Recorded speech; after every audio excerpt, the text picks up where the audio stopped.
안녕하세요. 경북 영주에 사는 65세 박영희입니다.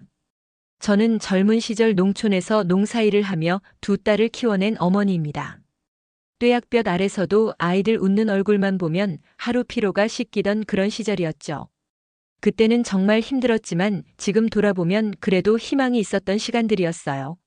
아침 일찍 일어나서 밭에 나가면 이슬 맺힌 배추며 무우들이 반겨주고 해질 무렵 집으로 돌아오면 두 딸이 대문 앞에서 기다리고 있곤 했거든요.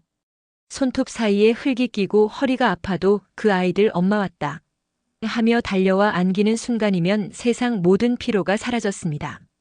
하지만 지금은 막내딸의 결혼식을 앞두고도 마음 한구석이 쓸쓸하기만 합니다. 딸의 웃음소리에 눈물부터 고이는 이유는 아마도 그 사람 때문일 겁니다. 그 사람. 한때는 남편이라고 불렀던 형석이 말이에요. 이제는 그냥 그 사람이라고 부르는 게 맞는 것 같아요. 남편이라고 부르기에는 너무 많은 상처와 배신이 있었거든요. 저는 20살 되던 해맞선을 보고 결혼을 했습니다. 그때만 해도 연애 결혼이 흔하지 않던 시절이었어요. 부모님이 정해주시는 대로 결혼하는 게 당연했고 저도 그런 줄 알고 살았죠. 맞선 날을 지금도 생생히 기억해요. 어머니가 며칠 전부터 저를 데리고 시장에 가서 옷도 사주시고 미용실에서 머리도 예쁘게 말아주셨어요. 이런 기회가 또 언제 오겠니? 서울에서 직장 다니는 좋은 사람이라니까. 어머니의 기대가 얼마나 큰지 느낄 수 있었어요. 그날부터 제 인생은 아내가 아닌 며느리로 시작됐고 언제부터인가 제 자리는 가족 안이 아닌 가족 곁이 되어버렸죠. 처음엔 몰랐어요. 사랑하는 사람과 함께 새로운 가정을 꾸려나간다는 설렘이 있었거든요. 하지만 그와 함께 산다는 건 함께 숨을 쉰다는 뜻이 아니었습니다. 시간이 흐르면서 저는 점점 투명인간이 되어갔어요.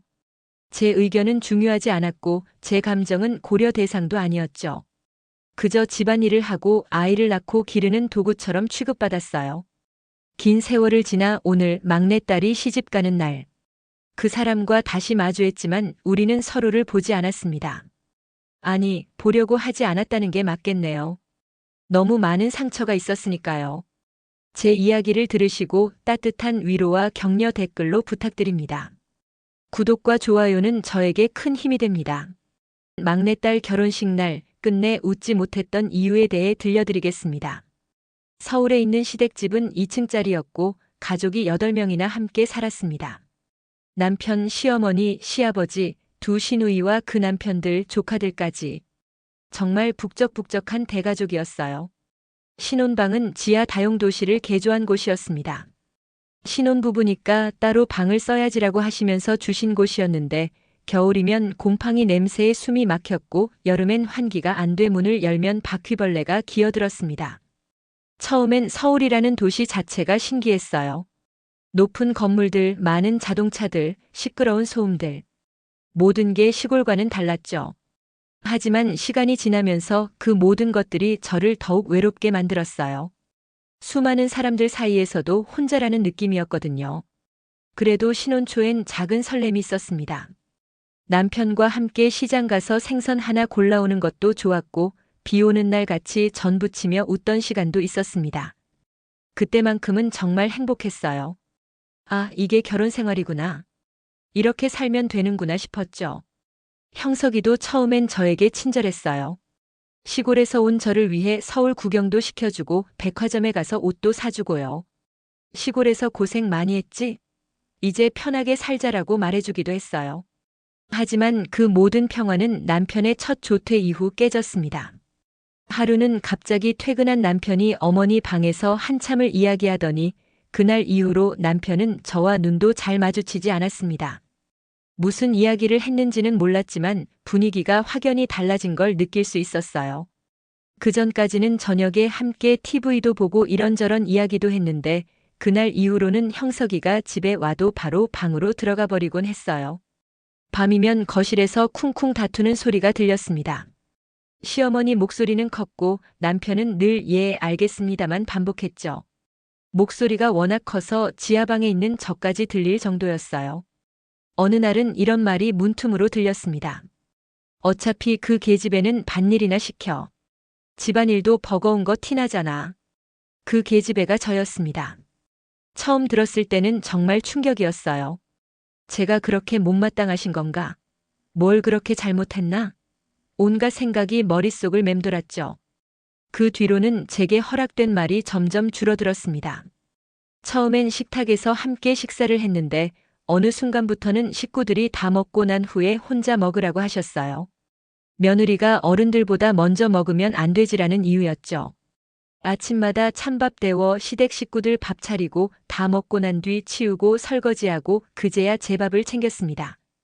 그마저도 남은 반찬이 없으면 고추장에 물 말아 먹고 말았습니다.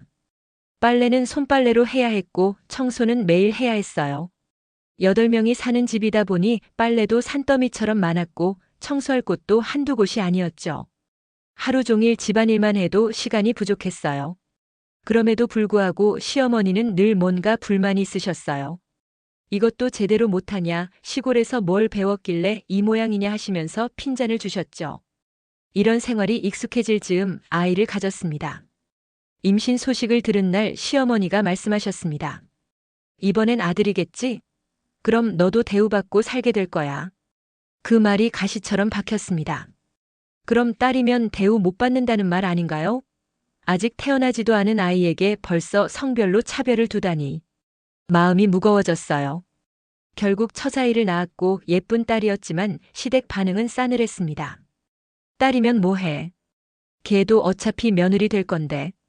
병원에서 갓 태어난 딸을 안고 있는데 시어머니가 하신 말씀이었어요. 그 순간 가슴이 먹먹해졌어요. 이렇게 예쁜 아이를, 이렇게 작고 소중한 생명을 두고 그런 말씀을 하시다니. 아이를 안고 울던 날이 많았습니다. 다음 아이는 꼭 아들이길 바라는 눈초리들이 무거웠습니다.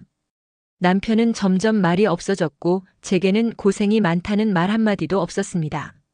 산후조리도 제대로 못했어요. 시어머니는 옛날 사람들은 애 낳고 바로 일했다면서 일주일 만에 집안일을 시키셨거든요. 몸이 아파도 참을 수밖에 없었어요. 밤에 아이가 울면 형석이는 시끄럽다며 거실로 나가버리곤 했어요. 혼자서 아이를 돌보는 게 얼마나 힘든지는 아무도 이해해주지 않았죠. 가끔 친정에 다녀온 날이면 시어머니가 저를 불렀습니다. 넌 왜 그렇게 정이 많아? 집안일도 미뤄두고 딴짓하고 오면 좋니? 친정에 가서 어머니께 안기고 울기라도 하면 그것조차 눈에 거슬려 하셨어요. 그 말에 울컥했지만 저는 말대꾸하지 않았습니다. 며느리가 시어머니께 대든다는 소리를 듣고 싶지 않았거든요. 그래도 아이가 잘 자라주는 게 유일한 낙이었습니다. 딸아이는 눈이 똘망똘망하고 애교가 많아서 새벽에 울면서도 아이 얼굴 보면 다시 웃을 수 있었습니다. 엄마, 마마 하며 옹알이를 시작했을 때, 엄마 하며 처음 걸음마를 했을 때, 그런 순간들이 저에게는 세상에서 가장 소중한 선물이었어요. 어느 날 남편이 조심스레 말했습니다. 이제 우리도 독립해야 하지 않을까? 애도 크고 너도 힘들잖아. 그 말에 저는 속으로 기뻤습니다. 이제는 남편과 진짜 가정을 꾸릴 수 있겠다는 희망이 생겼습니다. 시댁에서 벗어나면 형석이와 저, 그리고 우리 딸만의 행복한 가정을 만들 수 있을 거라고 생각했어요. 이사를 준비하던 며칠 동안 저는 밤마다 청소하고 가구 배치도 그려봤습니다. 비록 작은 전셋집이었지만 우리만의 공간이라는 게 너무 기뻤어요. 중고 장롱을 하나 들이면서도 행복했습니다. 이제 정말 우리 가족만의 시간을 가질 수 있겠구나. 형석이도 아이와 더 많은 시간을 보낼 수 있겠고. 그런 기대와 설렘으로 가득했어요. 새 집은 작았지만 따뜻했어요. 햇살이 잘 들어오는 남양집이었고 아이가 뛰어놀 수 있는 작은 마당도 있었죠. 처음으로 제가 주인이 된 공간이라는 게 실감났어요. 그렇게 이사한 지 일주일. 남편은 출근한 뒤 돌아오지 않았고 전화도 받지 않았습니다. 처음에는 회사 일로 늦는다고 생각했어요. 하지만 하루가 지나고 이틀이 지나도 소식이 없었어요. 전화를 걸어도 계속 꺼져 있었고 회사에 전화를 해봐도 퇴근했다는 말만 돌아왔어요. 며칠 뒤 시댁에서 전화가 왔습니다. 형석이 어머니께서 말씀하셨는데 당분간 여기 안 온대요. 그게 마지막이었습니다. 생활비도 없이 쌀도 없이 혼자 두 딸을 안고 버텨야 했습니다. 그때 둘째도 임신 중이었거든요. 처음 남편이 사라졌을 땐 며칠이면 돌아오겠지 생각했습니다. 서운하긴 했지만 그도 마음이 복잡하겠거니 했습니다. 갑자기 독립하게 되어서 부담을 느꼈을 수도 있고 시댁에서 뭔가 문제가 생겼을 수도 있다고 생각했어요. 하지만 시간이 지나도 연락은 없었고 저는 매일 새벽마다 공중전화 부스를 찾아다녔습니다. 전화번호는 바뀌지 않았어요. 혹시 형석이 연락되면 꼭 전해주세요. 시댁에도 전화를 걸었지만 돌아오는 대답은 늘 똑같았습니다. 우린 몰라. 내가 잘못한 거 아냐? 무엇을 잘못했는지도 모르겠는데 모든 게 제 탓이라고 하셨어요. 그럴 때마다 가슴이 답답하고 억울했지만 어디 하소연할 곳도 없었어요. 그렇게 시간이 흘러 계절이 바뀌고 첫째가 초등학교에 들어갈 무렵 남편 없이 사는 삶이 점점 익숙해져 갔습니다. 처음엔 쌀이 떨어지면 친정에서 조금씩 얻어왔고 미신 기술을 배워 재봉이를 하기 시작했습니다. 동네 아줌마가 손재주가 있으니까 배워보라고 해서 시작한 일이었는데 의외로 적성에 맞았어요. 주말마다 아파트 단지 앞에서 헌 옷을 고쳐 팔았고 아이들은 늘 시장에서 저랑 같이 컸습니다. 큰딸은 동생을 돌보는 일에 익숙해졌고 저는 일하느라 바빴지만 그래도 우리만의 평화로운 시간이었어요. 밤늦게 미싱 소리가 아이들 잠을 깨울까봐 이불로 미싱을 덮고 일했어요. 손가락이 바늘에 찔려서 피가 나기도 했지만 그래도 제 힘으로 아이들을 키우고 있다는 뿌듯함이 있었죠. 아이들이 자라는 만큼 제 속은 병들어갔습니다. 밤이면 도무지 잠이 오지 않았고 형석이의 얼굴이 가물가물 떠올랐습니다. 왜 갑자기 사라진 걸까? 내가 뭘 잘못했을까? 그런 생각들이 머릿속을 맴돌았어요. 아무리 생각해봐도 답이 나오지 않았어요. 그러던 어느 날이었습니다. 집 앞 골목에서 익숙한 그림자가 보였습니다. 눈을 의심했습니다. 남편이 형석이가 돌아온 것이었습니다. 문을 열자 그 사람은 아무 일 없다는 듯 웃으며 말했습니다. 아휴, 고생 많았지. 나도 사정이 좀 있었어. 가슴이 철렁 내려앉았습니다. 왜 그랬냐는 말도, 왜 지금 왔냐는 말도 입에서 나오지 않았습니다. 그저 울음이 북받쳐 목이 메었습니다. 5년이라는 긴 시간이 어떻게 사정이 좀 있었어라는 한마디로 설명될 수 있는 건지, 그동안 저와 아이들이 겪은 모든 것들이 그렇게 간단한 일이었던 건지, 그날 밤 조심히 남편의 옷가방을 정리하다가 주머니에서 접힌 종이 한 장을 발견했습니다. 5년 동안 행복했다. 잘 살아라. 붉은 펜으로 쓰인 낯선 필체. 그 밑엔 여자 이름과 전화번호가 적혀 있었습니다. 손이 덜덜 떨렸습니다. 그 순간 깨달았습니다. 이 사람은 다른 여자와 살다 온 겁니다. 저와 아이들을 버리고 다른 여자와 5년을 살았던 거예요. 조용히 다가가 종이를 내밀며 물었습니다. 이게 뭐야? 대체 어디서 살다 온 거야? 남편은 얼굴이 굳더니 고개를 돌린 채 중얼거렸습니다. 어머니가 그랬잖아.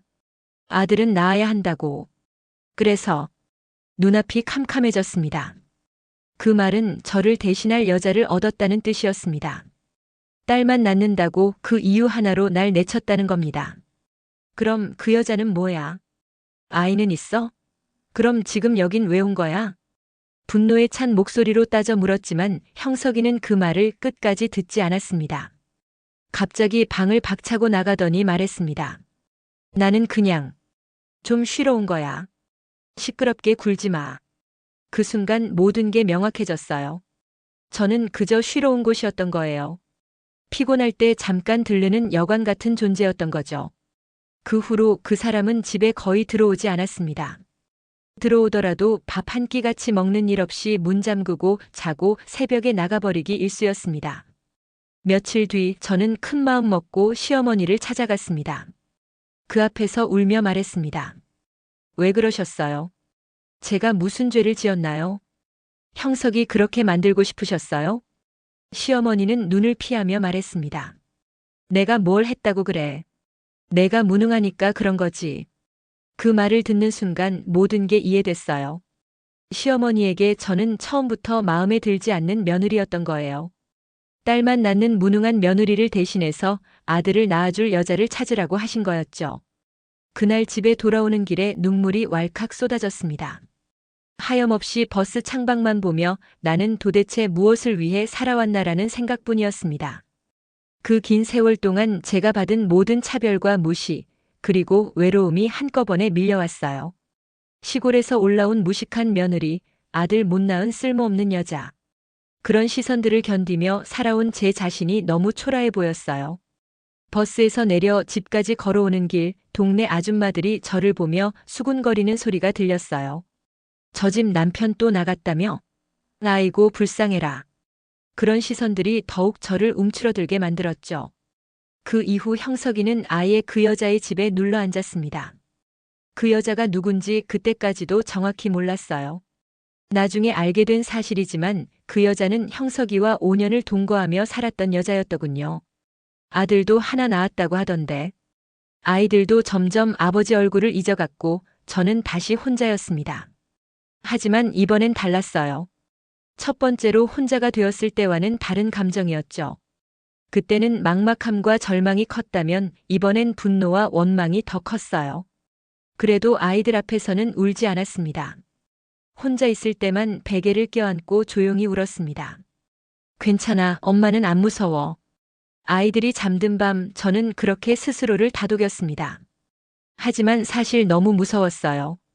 앞으로 어떻게 살아가야 할지, 아이들을 제대로 키울 수 있을지. 그날 밤 이후 저는 사람이 아니었습니다. 말을 해도 대답은 돌아오지 않았고 눈을 마주쳐도 피하기 일쑤였습니다. 이번엔 정말 마지막이라는 걸 직감했어요. 형석이의 표정에서 행동에서 더 이상 이 집에 있을 마음이 없다는 게 보였거든요. 그냥 잠깐 쉬러 온 거라고 했지만 실제로는 그 여자와의 관계가 끝나서 갈 곳이 없어 온 게 아닌가 싶었어요. 형석이는 집에 들어오는 날보다 그 여자의 집에 머무는 날이 많았고 생활비는커녕 아이들 용돈조차 주지 않았습니다. 큰딸은 이제 고등학생이 되어서 더욱 돈이 많이 들어갔어요. 교복비, 학용품비, 친구들과 어울리는 비용까지. 하지만 형석이에게 돈을 달라고 하면 직접 벌어서 써라라고 하거나 아예 대답도 하지 않았어요. 그럴 때마다 큰딸의 표정이 어두워지는 걸 보면서 마음이 아팠어요. 아이가 무슨 죄가 있다고. 아버지의 무관심과 경제적 어려움을 겪어야 하는 건지. 딸아이 학부모 상담 날이었습니다. 선생님이 말했습니다. 어머니, 아이가 요즘 너무 무기력해 보여요. 혹시 가정에 무슨 일이 있나요? 그 말에 가슴이 철렁했습니다. 아이 앞에선 늘 웃으며 괜찮은 척했지만 그 작고 여린 마음이 다 알고 있었던 겁니다. 선생님은 계속해서 말씀하셨어요. 성적도 많이 떨어졌고 친구들과의 관계도 예전 같지 않아요. 집중력도 많이 떨어진 것 같고. 혹시 부모님 사이에 문제가 있으신 건 아닌지. 더 이상 숨길 수 없었어요. 아이가 이미 모든 걸 느끼고 있었던 거죠. 제가 아무리 연기를 해도 함께 사는 가족의 마음을 속일 수는 없었던 거예요. 선생님, 사실 저희 가정에 좀 어려운 일이 있어서요. 아이에게 더 신경 써보겠습니다. 그렇다면 더욱 아이와 대화를 많이 해주세요. 이 시기 아이들에게는 부모의 관심과 사랑이 무엇보다 중요합니다. 선생님의 말을 들으면서 죄책감에 휩싸였어요. 저는 생계를 위해 일하느라 바빴고 아이들의 마음까지 세심하게 살피지 못했던 거예요. 집으로 돌아와 아이를 꼭 껴안았습니다. 미안해. 미안해, 우리 딸. 그 말밖에 할 수 없었습니다. 딸아이는 제 품에서 조용히 울었어요. 그동안 얼마나 힘들었을지. 아버지는 없고 엄마는 바쁘고 경제적으로도 어려운 상황에서 혼자 모든 걸 감내하고 있었던 거죠. 엄마, 괜찮아. 나도 이제 다 컸으니까 이해해. 딸아이의 그 말이 더욱 가슴을 아프게 했어요. 이제 겨우 고등학생인데 벌써 어른처럼 이해한다고. 그 나이에 그런 말을 해야 하는 현실이 너무 씁쓸했어요. 며칠 후 마트 계산대에서 일을 하고 있을 때였습니다. 점장님이 조용히 다가와 제게 작은 쪽지를 내밀었습니다. 박 씨, 저기 어떤 여자가 와서 이거 주고 갔어요. 종이를 펼쳤습니다. 거기엔 이렇게 적혀 있었습니다. 형석이 옆엔 아직도 당신이 있어야 해요. 순간 속이 찢어지는 것 같았습니다. 익명의 메시지였지만 분명 그 여자였습니다. 감히 나에게. 내가 어떤 시간을 견뎌왔는지 알고도 저럴 수 있는 건가? 5년 동안 내 남편을 빼앗아 놓고도 모자라서 이제는 나보고 뒤치다꺼리 하라고 하는 거야? 손이 부들부들 떨렸어요. 분노와 굴욕감이 동시에 밀려왔죠. 그동안 참고 견뎠던 모든 감정들이 한꺼번에 폭발할 것 같았어요. 점장님이 걱정스럽게 물어보셨어요. 박 씨, 괜찮아요? 얼굴이 너무 하얘졌는데. 아, 네. 괜찮습니다. 잠깐 화장실 좀 다녀올게요. 화장실에 들어가서 거울을 보니 정말 얼굴이 하얗게 질려 있었어요. 그 순간 결심했어요. 더 이상 이렇게 당하고만 있을 수는 없다고. 저는 형석이와 숨겨진 여자의 집으로 향했습니다. 그곳에서 현관 앞에서 운동화를 벗고 들어가려는 형석이를 붙잡았습니다. 아파트 앞에서 형석이를 기다리면서 마음을 정리했어요. 뭐라고 말해야 할지, 어떻게 해야 할지.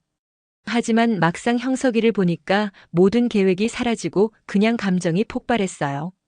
형석아, 도대체 왜 그러는 거야? 왜 이러고 사는 거냐고. 형석이는 고개를 돌렸습니다. 너랑 있으면 숨이 막혀. 그 여자는 나한테 말이라도 붙여줘. 내가 내 옆에 있으면 그냥 죄책감만 들어. 그 말에 저는 멍하니 서 있을 수밖에 없었습니다. 저 사람이 저런 말도 할 수 있는 인간이었구나. 수없이 쌓였던 감정들이 그 순간 와르르 무너졌습니다. 죄책감이라니. 그럼 저와 함께 있으면서 늘 죄책감을 느꼈다는 건가요? 그래서 저를 피했던 건가요? 저는 그에게 죄책감을 주는 존재였던 건가요? 형석아, 그럼 나는 뭐야? 나는 도대체 뭐가 된 거야? 15년을 함께 살면서 아이들 키우면서 내가 그렇게 부담스러웠어? 하지만 형석이는 대답하지 않았어요. 그냥 고개를 돌린 채 집 안으로 들어가 버렸죠. 문이 닫히는 소리가 마지막이었어요. 집에 돌아와 주저앉았습니다. 베란다 창문 밖으로 해가 지고 있었습니다. 그 노을빛 속에서 제 얼굴을 비춰보았습니다. 나는 왜 이렇게 늙었을까? 왜 이렇게 혼자일까? 거울 속 제 모습은 정말 초라해 보였어요. 언제부터인가 주름이 깊어졌고 머리카락도 듬성듬성해졌더군요. 15년이라는 세월이 저를 이렇게 변화시켜 놓았구나 싶었어요. 그때부터는 제 마음도 변하기 시작했습니다. 더 이상 기대하지 않았습니다. 더 이상 기다리지 않았습니다. 단지 아이들만은 건강하게 커졌으면 했습니다.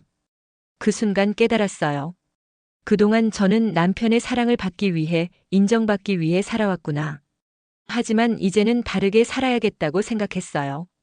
나를 위해, 아이들을 위해 살아야겠다고. 그 후로 형석이는 몇 번 더 들렀고 가끔 고기 한 근 사와선 밥 좀 차려 하기도 했습니다. 저는 말없이 상을 차렸고 형석이는 말없이 밥을 먹고 나갔습니다. 예전 같으면 그래도 함께 밥을 먹는다는 것에 의미를 부여하고 혹시 마음이 돌아오는 건 아닌가 기대했을 텐데 이제는 그런 감정이 없었어요. 그냥 기계적으로 밥을 차리고 설거지를 하고 일상을 보낼 뿐이었죠. 어느 날 막내딸이 제 손을 붙잡았습니다.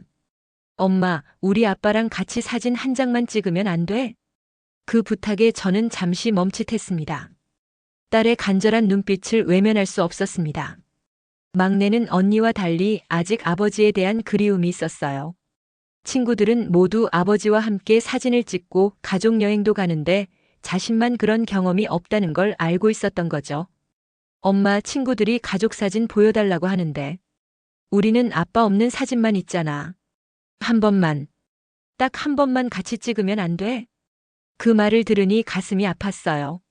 아이에게는 아무 죄가 없는데 어른들의 문제 때문에 이런 상처를 받아야 하는 현실이. 알겠어, 우리 딸. 엄마가 아빠한테 말해볼게. 하지만 속으로는 형석이가 과연 응할지 의문이었어요. 그래도 딸을 위해서는 시도해봐야겠다고 생각했죠. 그리고 그렇게 막내딸 결혼식 날 그 사람과 같은 자리에 앉았습니다. 많은 사람이 웃었고 사진기 셔터 소리가 연신 울려 퍼졌습니다. 하지만 저는 웃지 못했습니다. 그 사람도 끝내 나를 보지 않았습니다. 결혼식장에 들어서는 순간부터 어색했어요. 하객들은 모두 저희를 한 가족으로 보고 있었지만 실제로는 남남이었거든요. 오랜만에 만난 친척들이 오랜만이네 형서가 하며 인사를 건네면 형석이는 어색하게 웃으며 응답했어요. 신랑 측 가족들과 인사를 나누는 자리에서도 저희는 부부인 척 연기를 해야 했어요. 사위 잘 만나셨네요. 딸 예쁘게 키우셨어요. 하는 말들을 들으면서도 마음은 편하지 않았죠. 사진 속 우리는 한 가족이지만 다른 마음을 품은 타인이었습니다. 사진사가 자 가족 사진 찍겠습니다. 아버님, 어머님 가운데 서시고요 할 때마다 어색함이 더해졌어요. 딸이 웨딩드레스를 입고 나타났을 때는 정말 아름다웠어요. 그 순간만큼은 모든 복잡한 감정을 잊고 딸의 행복한 모습에 집중할 수 있었죠. 하지만 형석이와 함께 딸을 양쪽에서 안고 사진을 찍을 때는 마음이 복잡했어요. 그날 이후 그 사람은 다시 모습을 감췄고 이제는 어디 사는지도 모릅니다. 결혼식이 끝나고 나서 형석이는 고생했다는 말 한마디 없이 그냥 사라졌어요. 마치 의무를 다한 것처럼 더 이상 할 일이 없다는 듯이 말이죠. 이제 더 이상 기대하지 않습니다. 그가 나를 찾을 일도 없고 내가 그를 부를 일도 없습니다. 딸이 웃는 모습을 보며 한 가지는 확신했습니다. 내가 이렇게 살아왔던 이유는 사랑받으려는 게 아니라 아이들만은 지켜내려는 거였구나. 그동안 저는 남편의 사랑을 되찾으려고 인정받으려고 애썼어요. 하지만 그게 아니었던 거죠. 제가 정말로 지키고 싶었던 건, 제가 정말로 사랑했던 건 바로 아이들이었어요. 아이들이 건강하게 자라고 행복하게 살아가는 것. 그것이 제 인생의 진짜 목적이었던 거예요. 남편의 사랑은 덤이었고 그것이 없어도 충분히 의미 있는 삶을 살 수 있다는 걸 깨달았어요. 그날 이후 저는 더는 울지 않았습니다. 베개를 껴안고 눈물 흘리는 일도 창밖 노을을 보며 자책하는 일도 사라졌습니다. 오랫동안 저를 괴롭혔던 그 모든 감정들이 정리되는 느낌이었어요. 분노도 원망도 서러움도. 이제는 그런 감정들에 휘둘리지 않게 되었어요. 이제야 비로소 제 마음은 결정을 내렸습니다. 그 사람은 이제 내 삶에 존재하지 않는 사람입니다. 막내딸 결혼식이 끝나고 모두가 떠난 예식장 뒤편 저는 잠시 홀로 남아 꽃길을 바라봤습니다. 그 길을 걸어 나가던 딸의 뒷모습은 참으로 밝고 아름다웠습니다. 그 아이의 웃음 속엔 제가 겪었던 시간들이 겹쳐 보였습니다. 딸이 신랑과 손을 잡고 걸어 나가는 모습을 보면서 생각했어요. 저 아이는 나와는 다른 삶을 살겠구나. 더 행복하고 더 당당한 삶을 살겠구나. 그것만으로도 제가 지금까지 견뎌온 모든 시간들이 의미가 있었다고 생각했어요. 제가 겪은 아픔이 아이들에게는 전해지지 않았다는 것, 그것만으로도 충분했어요. 지금 저는 경북 안동 외곽의 단칸방에 살고 있습니다. 방 하나, 부엌 하나, 창문은 작지만 햇살은 따뜻합니다. 벽에는 두 딸의 졸업사진과 결혼사진이 걸려 있고 그 아래엔 제가 직접 바느질한 쿠션이 놓여 있습니다. 이 작은 공간이 저에게는 궁전보다 소중해요. 여기서는 아무도 저를 평가하지 않고 아무도 저에게 눈치를 주지 않거든요. 제가 원하는 대로, 제가 좋아하는 대로 살 수 있는 공간이에요. 아침에 일어나서 창문을 열면 들어오는 햇살을 보며 감사함을 느껴요. 작지만 제 것인 이 공간에서 차 한 잔 마시며 보내는 시간이 얼마나 평화로운지 몰라요. 혼자인 지금이 외롭지 않냐고 묻는 이들도 있습니다. 하지만 저는 이제서야 비로소 사람다운 삶을 배우는 중입니다. 늘 누군가의 며느리, 아내, 엄마였던 삶에서 이제는 나 자신으로 살아가고 있으니까요. 65년을 살면서 처음으로 진짜 나를 발견한 것 같아요. 다른 사람의 기대에 맞춰 살지 않고 다른 사람의 눈치를 보지 않고 오직 제 마음에 따라 사는 삶이 이렇게 자유로운 줄 몰랐어요. 형석이는 그날 이후 다시 나타나지 않았습니다. 소식도 없고 궁금하지도 않습니다. 혼인신고는 아직 정리되지 않았지만 제 마음은 이미 오래전에 이별했습니다. 법적으로는 아직 부부일지 모르지만 제 마음속에서는 이미 남남이에요. 더 이상 그 사람에 대한 어떤 감정도 없어요. 미움도 원망도 그리움도 아무것도 없어요. 가끔 길에서 비슷한 체격의 남자를 보면 혹시나 싶어 돌아보곤 했는데 이제는 그런 일도 없어요. 정말로 마음에서 지워진 것 같아요. 처음엔 왜 나만 이렇게 살아야 하나 억울했고 왜 아무도 내 편이 없었나 한탄도 했습니다. 하지만 지금 생각하면 그 모든 시간 덕분에 저는 지금처럼 단단해질 수 있었습니다. 그때는 너무 힘들어서 왜 하필 나에게 이런 일이 하며 원망했지만 지금은 그 시간들이 저를 성장시켜준 귀한 경험이었다고 생각해요. 그 고통이 없었다면 지금의 평화로운 마음도 없었을 거예요. 가끔 둘째 딸이 전화를 걸어옵니다. 엄마, 우리 주말에 시장 같이 가요. 엄마 좋아하는 단팥빵도 사드릴게요. 그 한마디에 마음이 녹습니다. 그토록 지키고 싶었던 것들이 이제 제 곁에 남아주었단 걸 실감합니다. 두 딸 모두 잘 자라줘서 얼마나 고마운지 몰라요. 어려운 환경에서도 굽지 않고 바르게 자라줬어요. 큰딸은 이제 직장에서 인정받는 훌륭한 직장인이 되었고, 막내딸도 좋은 남편을 만나 행복한 가정을 꾸렸어요. 엄마, 그때 정말 힘들었죠? 저희 때문에 많이 참으셨을 텐데. 가끔 딸들이 이런 말을 할 때면 가슴이 찡해져요. 하지만 절대 후회하지 않는다고 말해줘요.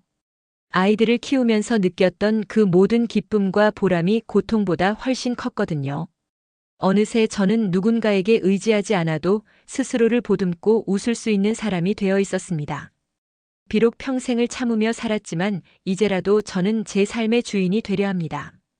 다시 누군가에게 휘둘리는 일 없이 다시 누구의 허락을 구하지도 않고 오늘 내가 먹고 싶은 반찬을 만들어 내 입맛에 맞게 밥을 먹고 그런 하루가 참 고맙고 따뜻합니다. 이제는 아침에 일어나서 오늘 뭘 해 먹을까? 생각하는 것부터가 즐거워요.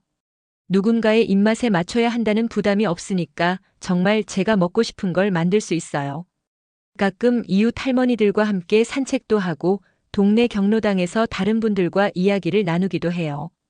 그런 소소한 일상들이 얼마나 소중한지 몰라요.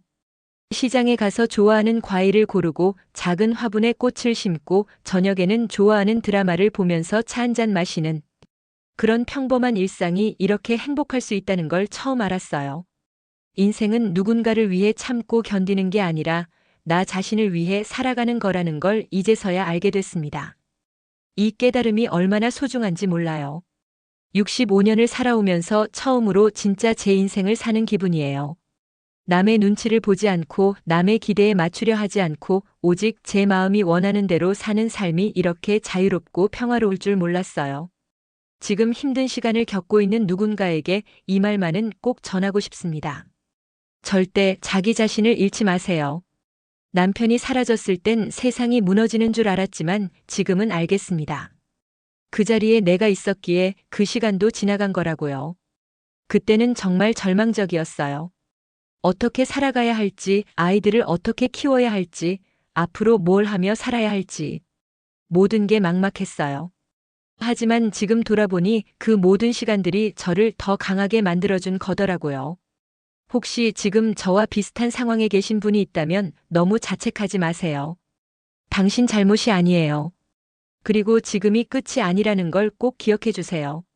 분명히 더 좋은 날들이 기다리고 있을 거예요. 사람은 생각보다 강해요. 견딜 수 있어요. 그리고 그 고통의 시간이 지나고 나면 더 단단하고 지혜로운 사람이 되어 있을 거예요. 시간이 정말 많은 걸 해결해 주더라고요. 처음엔 하루하루가 너무 길고 힘들었는데 시간이 지나면서 점점 마음이 평온해졌어요. 상처도 아물고 분노도 가라앉고 이제는 그냥 담담하게 받아들일 수 있게 되었어요. 그 과정이 쉽지는 않았어요. 때로는 다시 무너지고 싶을 때도 있었고 포기하고 싶을 때도 있었어요. 하지만 아이들이 있었기에 버틸 수 있었고 그 덕분에 지금의 평화를 찾을 수 있었어요. 지금 생각해보니 그 모든 시간들이 필요했던 것 같아요. 그 고통의 시간들이 없었다면 지금의 감사함도 평온함도 느낄 수 없었을 거예요. 나이가 들면서 느끼는 건 정말 중요한 건 많지 않다는 거예요. 건강하고 마음이 평온하고 사랑하는 사람들과 좋은 관계를 유지하는 것. 그것만으로도 충분히 행복한 삶이에요. 요즘은 아침에 일어나서 창문을 열고 햇살을 받으며 차 한 잔 마시는 것만으로도 감사함을 느껴요. 작은 것들에서 행복을 찾을 수 있게 되었어요. 동네 할머니들과 함께 걷는 산책길, 시장에서 만나는 정겨운 상인들, 가끔 전화를 걸어주는 딸들의 목소리. 이런 소소한 일상들이 제 삶을 따뜻하게 만들어줘요. 형석이에 대한 미움도 이제는 없어요. 처음엔 정말 미웠어요. 어떻게 그렇게 할 수 있는지, 어떻게 가족을 버릴 수 있는지. 하지만 시간이 지나면서 깨달았어요. 미워하는 것도 에너지가 드는 일이고 그 에너지를 미움에 쓰느니 차라리 제 행복을 위해 쓰는 게 낫다는 거리요. 지금은 그냥 그런 사람이었다고 생각해요. 저와는 다른 가치관을 가진 다른 선택을 한 사람이었다고요. 그것에 대해 더 이상 판단하거나 분노하지 않아요. 오히려 고마운 마음마저 들어요. 그 사람 때문에 저는 진짜 강한 사람이 될 수 있었고, 혼자서도 충분히 행복할 수 있다는 걸 알게 되었거든요. 65년을 살아오면서 깨달은 건 인생에서 정말 중요한 건 남에게 인정받는 게 아니라 자기 자신을 사랑하고 인정하는 거라는 거예요. 젊을 때는 남편의 사랑을 받아야 하고 시댁에서 인정받아야 하고 남들 보기에 좋은 아내가 되어야 한다고 생각했어요. 하지만 그건 진짜 행복과는 거리가 멀었어요. 진짜 행복은 자기 자신과 평화롭게 지내는 거더라고요. 자기 자신을 있는 그대로 받아들이고 자기 자신에게 친절하게 대하는 거요. 지금의 저는 제 자신을 사랑해요. 부족한 점도 많고 실수도 많이 했지만 그래도 최선을 다해 살아온 제 자신이 대견하고 소중해요. 이제는 새로운 꿈들도 생겼어요. 작은 텃밭을 가꿔서 채소를 키워보고 싶고 오랫동안 미뤄뒀던 여행도 해보고 싶어요. 손자 손녀들이 생기면 함께 놀아주고 싶고 시간이 되면 봉사활동도 해보고 싶어요.